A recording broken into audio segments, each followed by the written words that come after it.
ఈ రోజుటి మన వీడియో మత్తు పదార్థాల నుంచి ఏ విధంగా బయటపడాలి అనే దాని గురించి తెలుసుకుందాము. మన ఇంట్లో ఉండేటువంటి పోపుల డబ్బాలో ఉండేటువంటి వస్తువులతో ఈ ప్రక్రియ ఏ విధంగా చేసుకోవాలనేది చూద్దాము. ప్రతి ఒక్క వ్యాధికి మన పోపుల డబ్బానే దివ్య ఔషధం అండి.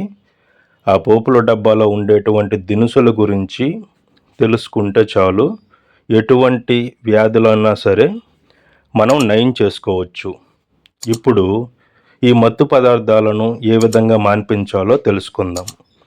ఒక 10 గ్రాములు మెంతులు తీసుకోండి, 5 గ్రాములు జీలకర్ర తీసుకొని 15 గ్రాములు ధనియాలను కచ్చాపచ్చాగా దంచి 250 ml నీటిలో వేసి ఒక రాత్రంతా అలాగే వదిలేసేయండి. మరుసటి రోజు ఆ నీటిని వడగట్టి ఎవరైతే ఈ మత్తు పదార్థాలకు బానిసలై ఉన్నారో వాళ్ళకి చెప్పే తాగిపించండి.